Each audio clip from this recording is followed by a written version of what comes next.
Hello there, cosmonauts, and welcome back to another episode of NovaStar International, our Kerbal Space Program career mode.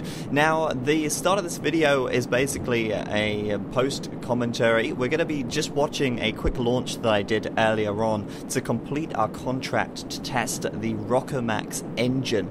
It's a little piddly one, and unfortunately we couldn't fit it into any of our previous missions. So I flew a separate mission here just to complete this one and free up the contract space. It was actually worth quite a bit of science, and I figured that by doing this quickly we'll get a little boost and we might be able to unlock some more, or at least put us in a position where we are going to be able to unlock more stuff in the near future. So the launch went pretty well. We actually used the Maverick engine for this one, and it went up, well, pretty easily. Obviously, we weren't actually aiming for a orbital trajectory. We're just trying to go suborbital here and then test the engine. Now, fortunately, TweakScale actually increased the size of the engine for us, and I don't know if that would have actually increased the amount of thrust and, you know, the amount of power that the engine actually creates, because I know that TweakScale can make things larger and smaller in the VAB, but I don't know how that actually impacts, you know, the fuel usage and stuff. I don't know if that actually scales with it. I can only assume it does, and as a result we ended up with the tiny piddly engine being scaled up to fit the rocket. Wasn't really a problem. The test went well, as you will see, and we splashed down safely as well, completing the experiment and bringing our pilot back home nice and safely. So now we'll go back to past me to see how the rest of the episode went. Okay, so as you just saw, we did our little contract there to test the Rocketry engine. Everything was successful, and now we are going to attempt to explore the moon. Well, not exactly explore it, but just kind of get close to it, so we can do some visual surveys and some scientific samples from the vicinity of the moon. Unfortunately, we don't have the technology to land there yet, but I've been working away in the VAB, and we have ourselves the NovaStar Int'l, which is going to bring us hopefully close to the moon. Now, it's looking pretty beefy, isn't it? It's a pretty big rocket, and that's all well and good. In fact, if we have a look at our Kerbal Engineer, we can see it's got between 5,200 and 6,200 delta V, which should be just about enough to get us to the moon and back, with our fingers crossed, of course. But there is one slight catch, and that is that we can't actually launch this vessel. The craft is too heavy. Our launch pad needs upgrading. Now, if we come out to the Kerbal Space Center overview, you'll be able to see that, well, we can't actually upgrade our launch pad, and this is the bug that I was telling you guys about before. So what I'm going to do is I'm going to have to edit the save file, and the upgrade to level 2 launch pad costs 52,000 funds. Fortunately enough, we have 292,000, so we can afford to do that, and I'm going to do that right about now. So as you can see, the money has been spent, and although there is no visual change to the Kerbal Space Center, I can assure you the launch pad has been upgraded to level 2, which will now allow us to launch our brand new vessel. Let's go into the VAB and load her up, the NovaStar Int'l. And before we get going, just to be on the safe side here, let's put some launch stability enhancers on this thing to make sure that we are, well, that we are held up on the launch pad and we don't topple over. That's always a risk that well, it has a potential to cause some problems. Now, before we do launch, though, I'm just going to show you something here. I've thrust limited these two solid rocket boosters to 20. Now, if we have a quick look in our Kerbal Engineer, we can see that our thrust-to-weight ratio is, where is it? I can't see it now all of a sudden. There it is. TWR is 2.75. Now, if I had those guys really maxed out, the thrust-to-weight ratio is going to be really high. We're going to accelerate too fast through the lower atmosphere. So I've lowered the thrust on these, and they will burn for longer as a result, which should give us, well, a little bit more delta V out of our vessel, a little bit of a tweak, so to speak. So we'll go and launch off, and this is a pretty big mission for our Kerbals here. First time they've ever gotten close to the Mun, and with any luck, it will go without a hitch. Now, before we launch off, we want to make sure that we are launching at the right time. Now, the best time to go and launch for the Mun is when the Mun is just rising on the horizon. So we're going to speed time up here as we sit on the launch pad and wait for the Mun to just come above the horizon any minute now, and it's going to be there. So far, the sun just setting on this side. You can see the sun just behind the VAB. The Mun is about to rise. There it is, that little speck in the distance. And this is the optimal time to make a launch to the Mun. Now, if we launched at any other time, it might be a little bit difficult to get there. We might have to spend a little bit more delta V in doing so. But let's just go for it. And Jebediah, the brave pilot, who will take us all the way, with any luck, to the Mun. So there we go. We'll throttle down slightly here as we gain speed. Our solid rocket boosters giving us, well, a good boost, to say the least. And as you remember, they are thrust limited, so these guys not producing quite as much thrust as they would normally. But that's good. That means they'll last for longer. They're not going to get... well, they're not going to burn out too fast, and they're not going to go too, well, make us go too quickly. So off we go. You may notice as well, we have got a little science module there up at the top. That's our Science Junior. We've got ourselves 2 mystery goos, and we are going to aim to put ourselves into a low Mun orbit so that we can get some low Mun science and also get some high Mun science as well. The solid rocket boosters are done, and we'll throttle up on our main engine here. I'm actually using a standard engine for this one. We're using the LVT-30, which is one of the first engines you get hold of, in fact. So now we're going to have to put ourselves into a low Kerbal orbit. We've done this before. We're starting to tilt the vessel over now as we point to 90 degrees heading, and well, slowly but surely increase our speed. Now, we're going to be burning through this fuel pretty quickly as we do this, but that's fine. We should have enough fuel here. We should have enough delta V to get us to the Moon, and I'm speaking, well, I don't know for sure, but I'm optimistic, to say the least. So our apoapsis will raise it to 75,000. We'll get ourselves into a low Kerbal orbit, and then we'll do a orbital transfer towards the Mun. The Mun, by the way, should be in the sky somewhere over here, but I don't see it, and that's a little bit that's a bit of a worry. It should be over here, but it seems to have disappeared. Maybe the game isn't rendering yet. I don't know, but obviously we're going in the opposite direction to the sun, and well, that means we should be going in the direction of the Mun. Just a poet, and I just don't know it. So we're getting up to 75,000 meters. 75,000 meters is where we're going to cut our engines, and once we do that, there we go. We'll be able to reach our apoapsis and put ourselves into a low Kerbal orbit with any luck. Well, the fuel is getting quite low already, which is obviously a concern. We are going to have enough fuel here to just get us into orbit, I think, with this first stage. Our first stage is actually pretty hefty as well, you might notice. But the second stage is only small, but you've seen already just how little delta V we need in order to be able to actually, well, make it out into outer space. We don't need much delta V at all. Now, where is the Mun? The Mun should be... There it is. It's on the horizon. It's just... We're launching a little bit early, to be honest with you. But it should be fine. Obviously, if we were to continue burning, our apoapsis would rise and rise and rise all the way out here. Now, the idea is we want to keep... Once we get to the apoapsis, fire towards the Mun, which is... well, not far off what we're actually going to be doing to widen our orbit, and then we should just, well, sling ourselves over there. That's the plan, anyway. Now, I know when Kerbal Space Program was actually designed, they kind of wanted to design it so that players could do things without watching numbers all day long, without watching the numbers and all the interfaces. You should be able to fly by eye, and it's really difficult to do that, to be honest with you. So anyway, there's the Mun just on the horizon there. As I said, we launched a little bit early, to be honest with you, but it should be fine. We're going to be firing our rockets directly towards it once we reach our apoapsis, and that's a good sign. Now we're nearly there. At the moment, we don't have our Kerbal Engineer installed on the vessel, so we don't get a lot of information. But let's fire up now. and go full throttle as we widen our orbit around Kerbin.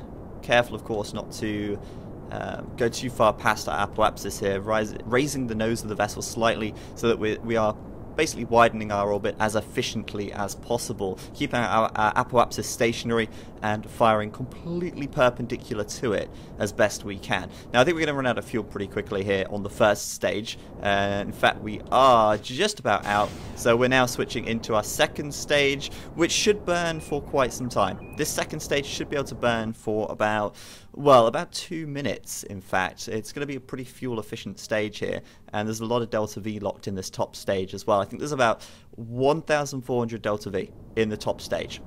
So with any luck, that's going to get us into orbit.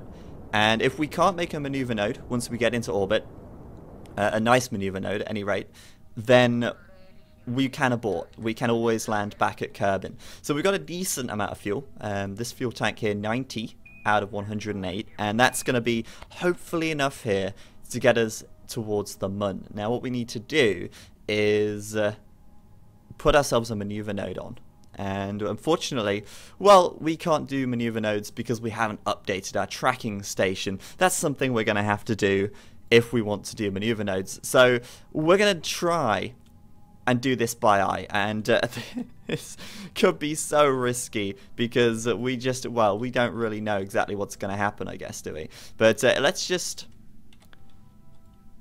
attempt this anyway. We could go to the Space Center, in fact. You know what? I'm going to play it safe. We're going to go to the Space Center and actually update or upgrade the tracking station. The tracking station costs 140,000 to upgrade. If you remember correctly, we've got about 240,000 Kerbal funds, so I think we should do that just to be on the safe side, because the last thing I want to do here is launch Jebediah towards the Mun and then realize we've not got enough fuel to get back. So we're going to return very briefly to the Space Center and upgrade our tracking station for 140,000 monies, and then we're hopefully going to be able to put maneuver nodes onto the orbital trajectory. Alright, so then, I've had to spend a whole heap of cash. Not only have I had to upgrade the tracking station, but I've also had to upgrade mission control here in order to be able to actually add maneuver nodes. That's cost us a total of 172,000 monies, and we're now sat at a lowly 55k. That should be fine, and you know, space travel isn't cheap, but it's certainly worth doing this so that we can grab ourselves the science from this mission. And like I said, I'd rather not risk an astronaut's life. You cannot put a price on the life of Jebediah Kerman, and that money is hopefully money well spent. But fortunately, we can now add maneuver nodes here and actually work out how we are going to be able to get to the Mun. So let's just extend our orbit here and basically just pull it around until we get an interception with the Mun. And so far, there it is. It's just on that side. What we want to do here is basically just enter the Mun's field of gravity and then come back to Kerbin. We don't want to do anything too extreme. We don't want to go too far. We just want to make sure that we can basically get inside of the Mun's sphere of influence. So you can see there that if I was to continue burning in this direction, we would actually just collide with the Mun. We don't want to do that, obviously. We want to spin around the Mun and then come back to Kerbin safely, hopefully. I mean, that's the real plan here. Question is, how much delta V is that going to take? That's going to take 861. We know we've got 861 or more delta V in the vessel, so that should be good. If we go for this trajectory, we'll end up with a Mun periapsis of 54,000 meters, which is very low over the surface. But after we've gone into the sphere of influence and we've come out the other side, we're going to be 5.4 million meters above the surface of Kerbin. And I don't know if we've got enough delta V to get back from that. So what I want to do here is be very careful and make our encounter not too risky. We're going to go for something like this, where we end up just skimming by, entering the Mun's sphere of influence, but we're not going to actually be too influenced by it. We're going to end up escaping the Mun and then coming straight back to Kerbin. You might call it a bit of a cop-out, but I'd rather play it safe than sorry. So let's speed things up here because we are going to want to turn towards our maneuver node now in 22 minutes time, and that is where our good friend the time warp comes into play. We can very easily just speed up time and rotate around the planet here whilst we get into position and whilst we get to our maneuver node. Now this little blue marker on the nav ball, that indicates where we are going to want to fire our engine, which direction we're going to want to fire our engines in, and we're going to start turning towards that here and make sure that once we actually do fire our engines, we are pointing in the right direction. Otherwise things are not going to work out too well. So with about a minute to go, in fact less than a minute, in fact I'd say about 30 seconds remaining on this node here, when we are T-minus 30 seconds, we'll fire our engines up and we will hopefully be able to get our encounter with the Mun and make it back. Let's find out. It's going to take us about 50 seconds of firing our engines here to basically get our trajectory. Now once we've got that, we're hopefully going to have enough fuel to come back. You might notice as well I've fixed the engines. Thankfully the blazing fire coming out the back is all good. And if we have a quick look now, we can't actually see the Mun in sight. The Mun is around the other side, just coming over the horizon here. But we'll spot that very soon. We have 15 seconds of burn time remaining. We've still got half a tank of fuel, so we should be able to do this comfortably now. And we need to just get ready to cut the engines as soon as we've put enough delta V or enough velocity into this maneuver.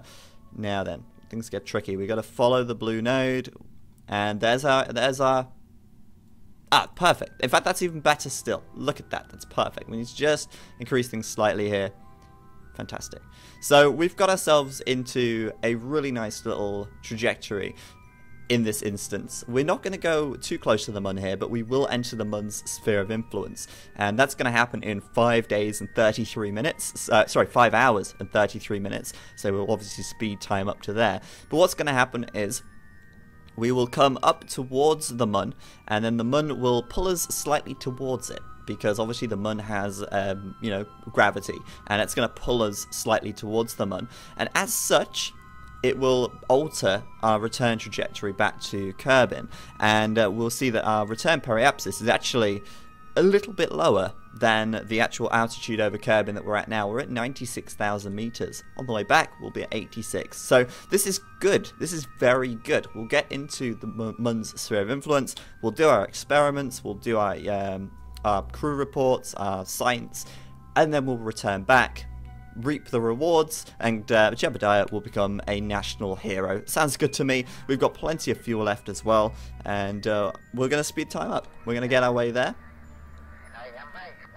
and we will warp to our sphere of influence margin as fast as we possibly can. We don't want to waste any time. Now, I did remove the TAC life support mod, and it's a really nice mod actually, but the author of that mod does not make his mod compatible, or he doesn't support rather the 64-bit version of the game, and I think that was probably what was causing the game to crash a lot of the time.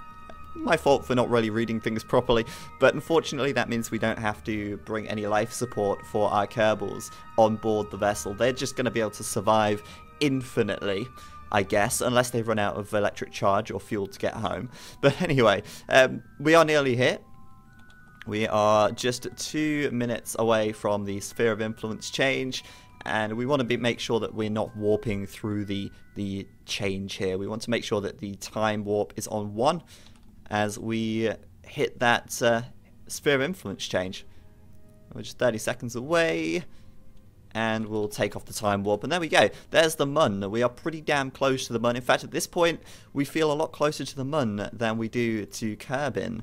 And Jebediah might be wondering how on earth he's going to make it back. Let's have a see what he can see out his window here. Let's rotate things around, see if he has a good view of anything at all. There it is. There's the Mun through Jebediah's window. Fantastic. In its crateriness. One day we're going to land there. It's not going to be too long before it happens, in fact, either. Awesome. So anyway, we should be in the sphere of influence of the Mun. Our periapsis at 1.5 million meters above the surface. But that's fine, we're not worried about getting too close. We are in the sphere of influence, and that is now going to unlock new science for us to do. And we're going to start by doing the materials bay. We'll observe that and reap 50 science. Awesome, that's so much. Materials study while in space high over the Mun. The high radiation environment caused a few of the samples to glow. It looks like it would be fun to paint the rocket with this. Oh goodness me, I can just imagine Kerbals with, like, you know, neon paint. That would look fabulous. Anyway, we'll keep that data. We'll do a mystery goo observation whilst under the influence of the Mun, and the surface of the goo has become covered with little craters. Perhaps the goo then is reflecting the surface of the Mun. Fantastic, that's 20 science data, certainly worth keeping. That's a total of 70 so far, and now we can do a lovely crew report as well for an extra 10. You're very proud of yourself for reaching this far. Yes, they should be. This is a huge step for Kerbal kind as we fly by. Now, we're not going to fly by the moon at a very low altitude. We're going to just fly by pretty quickly, in fact. In fact, we're going to warp straight by, because this mission is just to test the waters. This is to, you know, test out our vessel, see what technology our technology is capable of. We will land there eventually, but not before we've landed at Minmus. If you guys remember from the last episode, I was talking about how it's going to be easier to land at Minmus than it's going to be to land on the Mun. And that is true. We are going to be able to land on Minmus much sooner than the Mun. And hopefully that's not going to be too far into the future either. After doing this little mission here, we're actually going to be able to unlock another part from the R&D department. And that might just be enough to set out even further into the galaxy, into the solar system. So anyway, we're on our return trajectory in just a second. We just need to wait for things to update here. Things can get a little bit fuzzy when you are changing sphere of influences, and it'll sort itself out in just a second. There we go, and we have now been positioned at the apoapsis here. And what we're going to do, because we are so high over Kerbin, we're going to burn retrograde slightly, and we're going to use aerobraking here. We're going to lower our periapsis so that we just dip into the atmosphere, and we're going to lower it to 40,000 meters, okay? And it takes, like, no fuel to do that. There you go, 38,900 meters. And that's what altitude we're going to come back to Kerbin at. Once we do that, we'll hit the atmosphere, it'll slow down the vessel, and we should return safely back to Kerbin's shores. Now, I should be careful still, in fact, because you know what I said before about wanting to go and land at the Kerbal Space Center? If we do that, that's not going to happen. So what I want to do, a little change of plan here, little change of plan. I'm going to raise our periapsis again to 49,000. Now that's going to slow us down, but the chances are we'll bounce back out again. And that's a good thing, because we want to aerobrake, bounce out of the atmosphere, fire retrograde, and then land at the Kerbal Space Center. Hopefully, with any luck, we will be successful in our endeavor. So we'll find out. We'll warp back to the periapsis now, say goodbye to the Mun as it disappears from sight. Well, not even disappears from sight. It's still in sight, believe it or not. It's right the way over there. In fact, we're not far off having an eclipse right here. I don't think it's going to happen, though, unfortunately. Maybe one day. I'd like to observe a Kerbin eclipse. But anyway, the Mun there going to go and set as the sun rises, and we will make it back towards the surface. We're dipping into the atmosphere now. As you guys can probably tell, we're at 49,000 meters, and hopefully, I don't know if we've gone low enough. In fact, we're nearly at periapsis, and our apoapsis should be coming down, but not fast enough. I'm going to burn retrograde a little bit more here, and try. In fact, nope, wrong way. We want to burn towards the planet here, I believe. There we go, we'll shoot ourselves down towards the planet. We've got plenty of fuel to spare, I wouldn't be too concerned. Lower our periapsis slightly here. In fact, it's rising, which I'm very, very confused about. Okay, well, fair enough. That's not going to quite work out. We'll have to go around again. Sorry, Jeb, but your planned return to Kerbin's surface is Well, yeah, that's not going to happen this time around. We're going to have to go back up to the apoapsis, burn retrograde. I didn't dip low enough into the atmosphere for it to slow us down enough. Now, we are going at 3,000 meters per second. We're not exactly going slowly here. We're going to have to dip a little bit lower if we want to aerobrake successfully. So, a little oversight there on my behalf. Let's quickly warp to apoapsis here, and then turn retrograde once again. Lower our periapsis to something a little bit lower this time. We'll lower it to 40,000. Like we did initially. So maybe I should have trusted my instinct the first time around. Let's warp to periapsis then. And once we get there this time around, we should dip low enough that we'll slow down to a stop. Remember, we do want to land at the Kerbal Space Center. And that is now a lot closer. So fingers crossed here. Fingers crossed that we pull this one off. Let's see. As we dip back down once again below the 60,000 meter mark, and well, our apoapsis is coming in pretty rapidly. I'm just worried that we're not going to be dipping down here low enough once again. We'll find out, I suppose. We have to shed enough speed that we don't burn up horribly.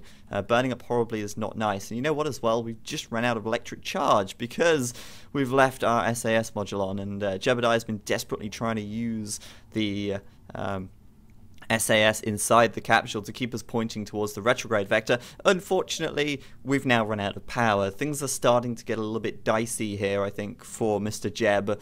But nevertheless, we are still in the atmosphere. We are rising up again once again, though.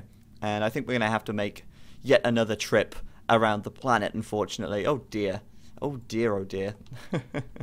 Well, that could have certainly gone a little bit better. One more time around, then. One more time around, and we should definitely land back next time. And maybe next time we'll land back at the KSP as well. I don't even know anymore. I don't even know. We'll see what happens this time, I guess.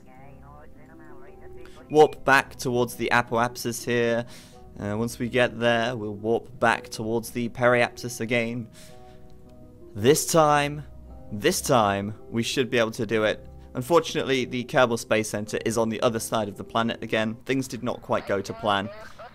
But hey, I'd rather just get Jebediah back, to be honest with you, rather than worrying too much about landing at the Kerbal Space Center. It's certainly not quite gone to plan. Looks like we'll splash down in the ocean anyway, provided we are low enough, in fact. We might end up going around again, in which case, that's not good.